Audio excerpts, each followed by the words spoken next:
Oh, Alex, I have a big problem.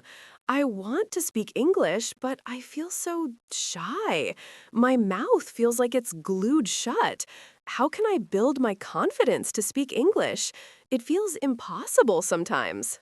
Welcome to English in You. Don't forget to hit that subscribe button to improve your English every day. So, Alex, really, my tongue feels like a shy little mouse hiding in its hole. I want to speak English, but I'm so scared of making mistakes. I feel like everyone will laugh at me.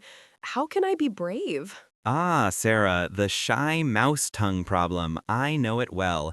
Many people feel this way. But guess what? We are going to make that shy mouse a brave lion today. And we're going to have some fun doing it. No more hiding. A brave lion? Oh, that sounds nice, but how? My heart starts to beat fast just thinking about speaking English with someone. What if I say something really, really silly? Well, Sarah, let's start with a secret. Are you ready for a big secret about speaking English? Yes, tell me, is it a magic spell? Even better, the secret is mistakes are your friends. Yes, your best friends. They are not bad. They're like little teachers, or maybe little comedians. They are here to help you laugh and learn. Imagine your mistakes are tiny, funny little clowns. Every time you make one, a clown appears and does a silly dance. Clowns? So if I say I good to the shop instead of I went to the shop, a clown will appear?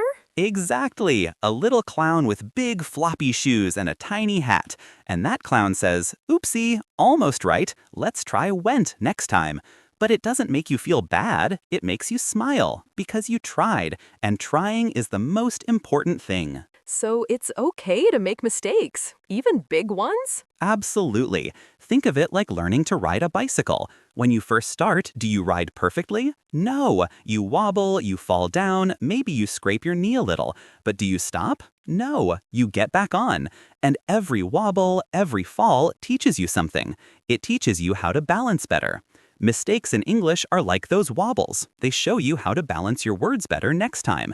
And sometimes those wobbles are really funny. Like when I tried to say beach, but I said bitch by accident? That was very embarrassing.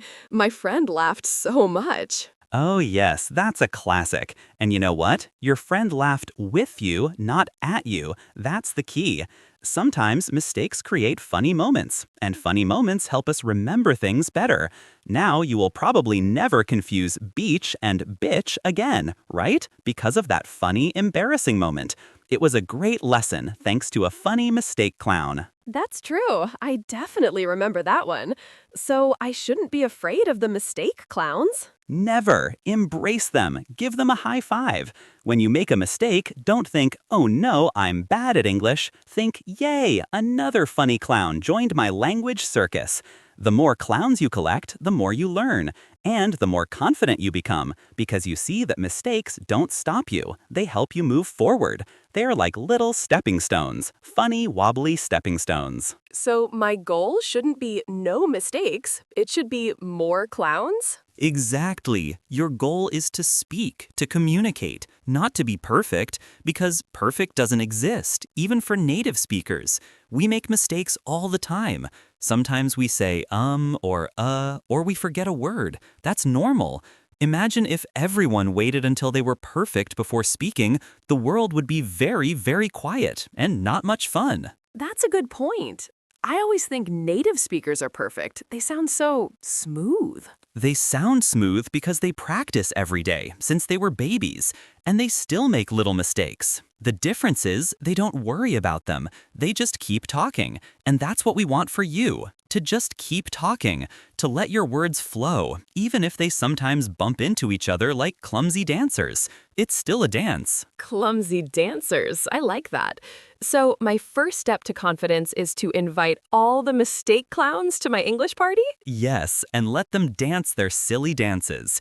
Now, let's talk about the second big secret for confidence. It's about what you focus on.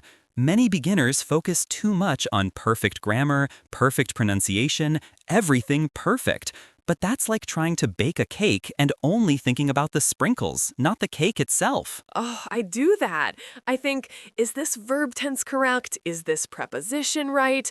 Oh no, my sentence is falling apart. Exactly. And then your shy mouse tongue hides again. Instead, I want you to focus on communication. Your main goal is to get your message across. It's like building with Legos. You have an idea in your head, right? You want to build a house. Maybe you don't have all the perfect Lego bricks, or maybe some bricks are the wrong color. But if you can still build a house that people understand as a house, then you did a great job. So it's okay if my English house has a pink roof and green walls, even if it's supposed to be red and brown? Yes, if people look at it and say, oh, that's a house, then you succeeded. The goal is for people to understand you, not for you to sound like a textbook. Think of it this way. If you go to a restaurant in another country and you say, me want water, please, maybe it's not perfect English, but do you get water? Yes, usually, yes. Exactly. You communicated. You got your message across. The waiter understood you. And that's a huge victory. You should feel very proud of that. It's a small victory, but many small victories build big confidence. Each time you get water, or ask for directions, or say hello and get a hello back, you are winning. You are building your English muscle. So even if I sound like a caveman sometimes, it's okay as long as I get my message? Me, happy, learn English. Perfectly okay. Me happy learn English is clear, right? I understand you completely. And you know what? People appreciate it when you try. They see your effort. Most people are very kind and patient. They want to help you. They are not waiting to correct your grammar. They are waiting to understand you. It's like they are helping you find the right Lego bricks for your house. They might even say, oh, you mean I am happy to learn English. And then you learn. And it's not a correction. It's a helpful suggestion. It's a team effort. That sounds much less scary. So I should just try to get my idea out, even if it's not perfect. Like throwing a ball. Even if it doesn't go exactly where I wanted it to go, at least I threw it. Exactly. You threw the ball. And the more you throw, the better your aim will become. So next time you want to speak, don't stop yourself. Just open your mouth and let the words come out, even if they are a little messy. Messy is okay. Messy can be fun. Think of painting. Sometimes the best art is a little messy, right? Full of life and color. Okay, so embrace the mistake clowns and focus on just getting my message out. This is starting to feel a little less scary. But what about my accent, Alex? I feel so self-conscious about my accent. It doesn't sound like a native speaker. I feel like it makes my English sound wrong or funny, and not the good kind of funny. Sarah, your accent is not a problem. It's a superpower. Seriously, it's like your unique voice print. It tells people where you come from. It tells a story. It's like a special flavor in a dish. Imagine a delicious soup. If it only had one flavor, it might be boring. But with many different flavors, it becomes exciting and rich. Your accent is like that special flavor in the English language soup. It makes it richer and more interesting. It makes you unique. A superpower? My accent? But sometimes people ask me to repeat myself, or they don't understand me. That feels bad. Well, sometimes people ask native speakers to repeat themselves too. Maybe they didn't hear properly or they were distracted. It's not always about your accent. And if it is about your accent, that's okay too.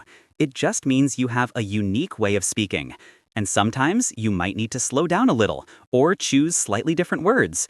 But your accent itself, it's beautiful. It's part of who you are. It's like your personal English melody. Don't try to hide it. Be proud of it. So I shouldn't try to sound like an American or a British person. I should just sound like me. Exactly. Be you. Your accent is a badge of honor. It shows that you are bilingual or even multilingual. That's an amazing skill. Many people wish they could speak another language. You can. And your accent is proof of your hard work and your journey. Imagine if everyone spoke English exactly the same way. How boring would that be? It would be like a world where everyone only eats vanilla ice cream. No chocolate, no strawberry, no pistachio. Your accent is the pistachio ice cream. It's different, interesting, and delicious. Pistachio ice cream. I love pistachio. Okay, that makes me feel a little better. So, my accent is not a mistake, clown. It's a special ingredient. It's a very special ingredient. And remember, when people travel, they love to hear different accents. It's part of the experience. So when you speak English, you are sharing a little piece of your culture, your identity with the world. That's a gift. Don't let anyone tell you it's not. And don't let your own inner voice tell you it's not. Tell that inner voice, hey, my accent is awesome. Now be quiet and let me talk. Okay, my accent is awesome. I can try to say that to myself. It's a little hard, but I will try. So, no hiding my accent. That's good. Now, how do I actually practice without feeling like I'm performing on a big stage for everyone to judge? Ah, practice. This is where the real fun begins. You don't need a big stage, Sarah. You need a small, safe, silly space. And guess what? You can create that space anywhere. Let's start with the most patient, non-judgmental listeners in the world, your pets, or even your plants. My cat? My plants? Are you serious? Absolutely. Your cat, Fluffy, doesn't care if your grammar is perfect. He just wants to hear your voice.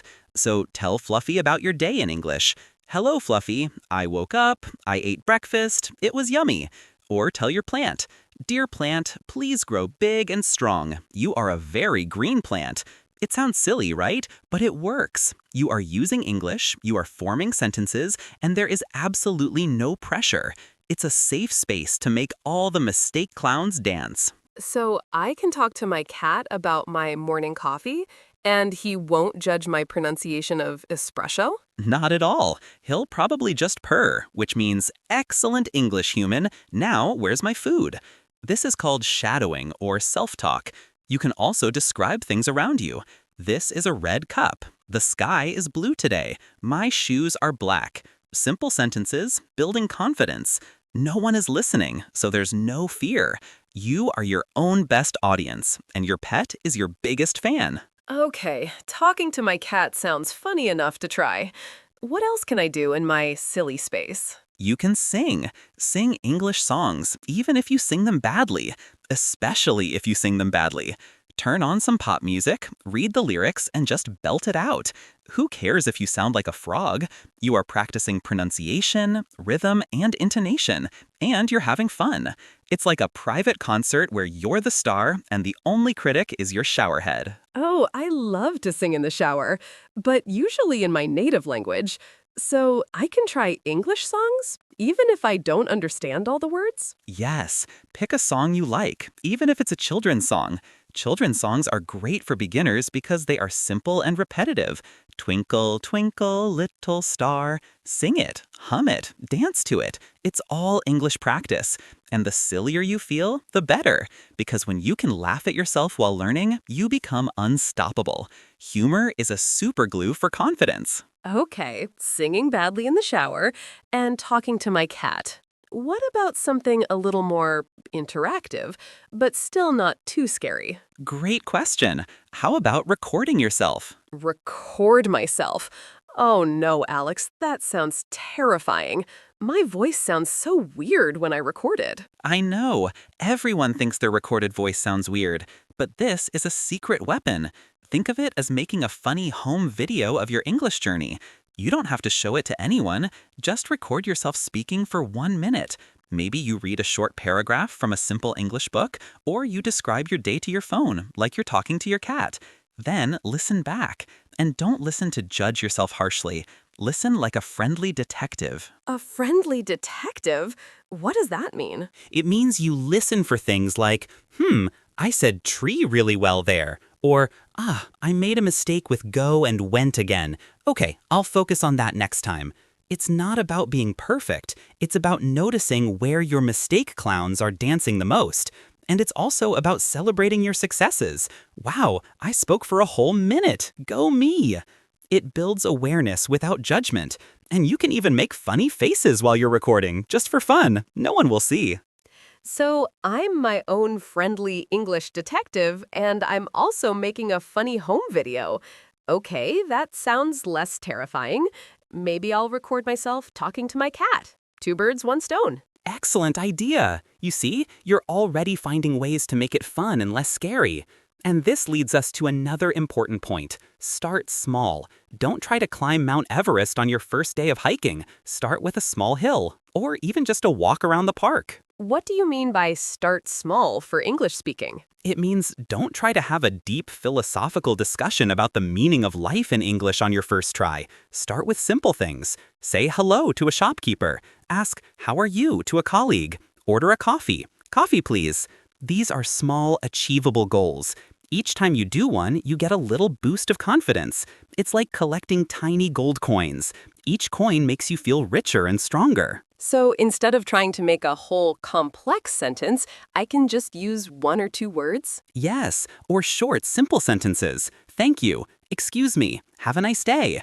These are powerful words. They show you're engaging, and they are easy to say.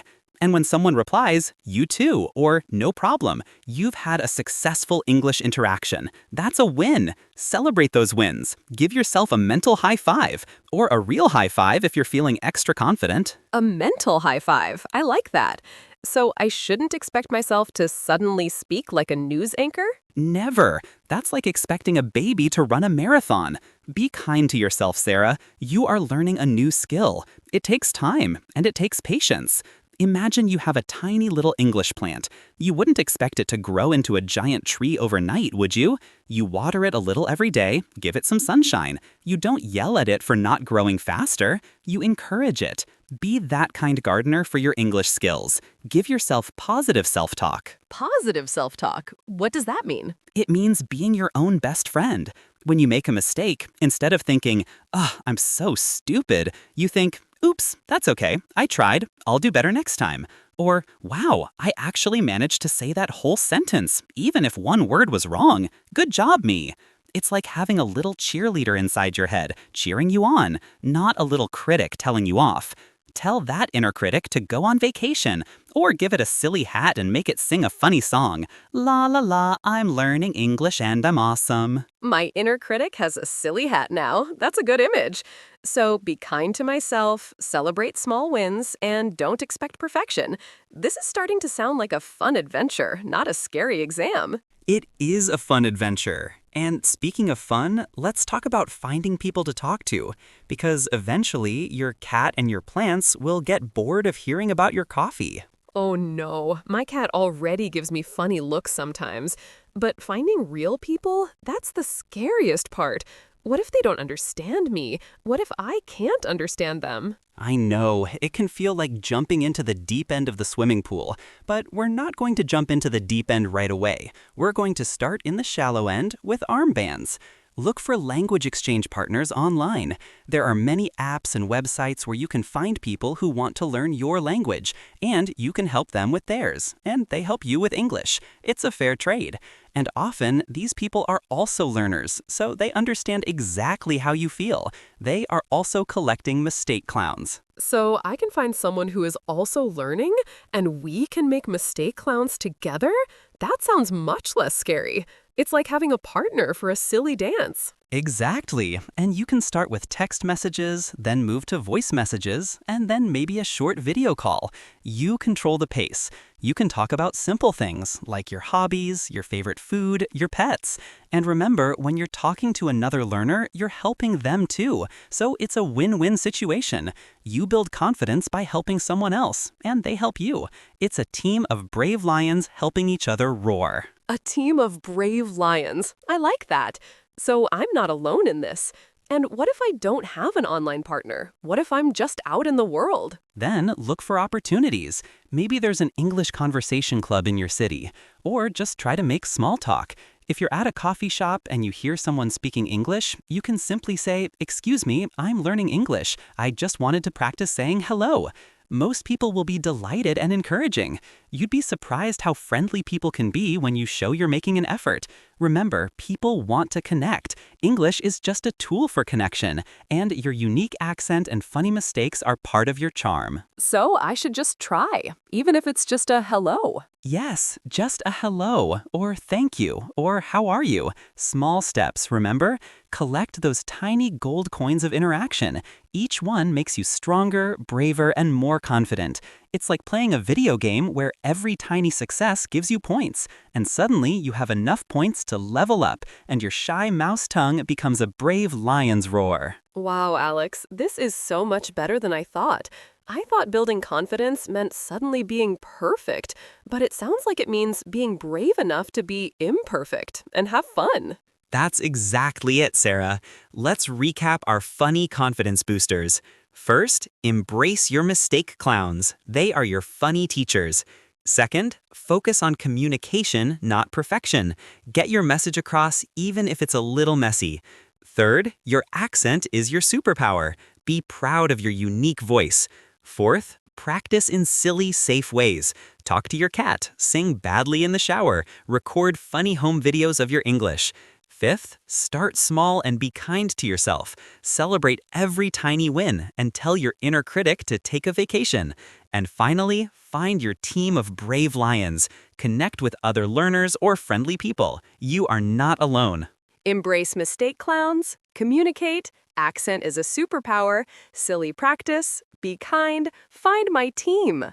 This makes me feel excited, not scared. I think my shy mouse tongue is starting to feel a little bit like a lion cub. Excellent. That's the spirit, Sarah. Keep practicing, keep laughing, and keep that lion cub growing. You've got this. Thank you, Alex. That was so helpful and so much fun.